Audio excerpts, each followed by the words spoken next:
I'm a second generation You're second generation American. My grandparents immigrated here.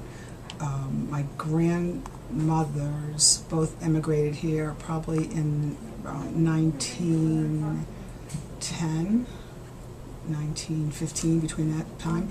My grandfathers may have come a little bit before then. They came just for a better life. They were both living in the villages. They didn't really have much, and they decided to come here just like everybody else did at that time for a better life. When they immigrated, they came through New York, through Ellis Island, of course, and then they had family living north of Boston, in and around the Boston area, and that's where they settled. And then, did you move here, or did your family? My husband and I moved here 20 years ago. We observe the Greek Easter, of course, with all the traditions, religious traditions that come along with that. We also fast before we take communion. We do the fasting throughout the year for different holidays. Before, during Lent, before there's a holiday in August 15th, the Ascension of Mary, and so we fast before that. We observe our name days. That's very important in the Greek community. We are very close to our godparents.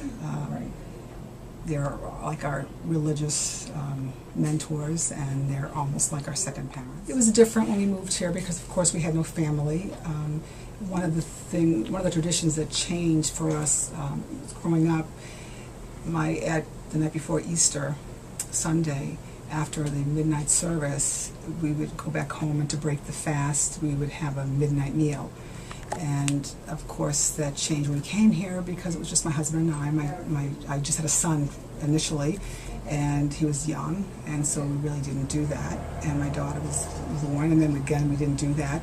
But then the church here always began to have a midnight, after the midnight service, began to have a meal. And so that became our tradition, to go, to stay after church, after the midnight service, and be with our church family. Mm-hmm. So that replaced the tradition with our biological family. So that was really the biggest change for me. For my family, myself, that was the biggest. I would have to say for us, it was bigger than even Christmas. And I don't know about other people in the Greek community, but for us that was the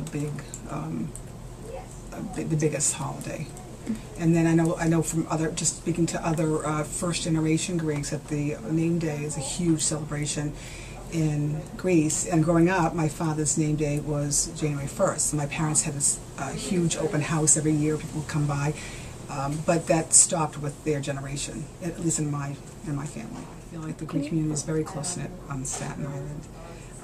When you go to the Greek church, unlike going to a Roman Catholic church, where some people may be Italian or Irish or Portuguese, and when you go to the Greek church, everybody's Greek. So there's that commonality that's there. You have the same foods, you have the same music, you have people from basically the same, your relatives are from the same country, from maybe the same islands, so I think that tends to bring you closer together. Mm-hmm. Along with the Greek, we had heard from someone that Greek masses are generally longer than Catholic masses, and that, are they spoken all in Greek, or is it a mix? Here in our community, the priests will do a mix. I've heard of some communities that do all Greek. My son goes to school in Pennsylvania, and the town where he goes to school, there's a small Greek church with mostly older people, and they do the services all in Greek. And we do not call them masses, we actually just call them liturgies. Mm-hmm. And so I think most of the communities now, they'll try to do a little bit of each. Of course, we set up Palm Sunday. There's actually a service on Palm Sunday evening.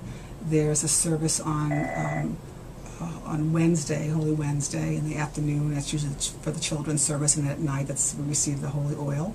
And then there's the service on Thursday evening. And then on Friday afternoon we have the liturgy, and then where most of the children go, and that's when they actually put Jesus on the cross.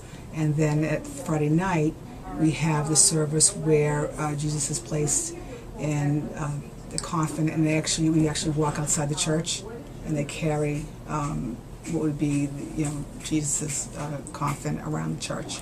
Is it this ceremony that involves, Anita had speaking to us about it, where there's maidens dressed up, or is that for Christmas? Yes. And she said something about there's chanting that goes the entire service. Right, and there's chanting all the time in the church. We have a chanter who chants all the time. And in that service, they have the maidens and young girls. They wear white robes, and they will go out. The epitaphion, the coffin in Greek is called the epitaphion. That goes first, and the priests go, the chanter goes, the choir goes, and the young maidens go, the altar boys go, and then the community follows.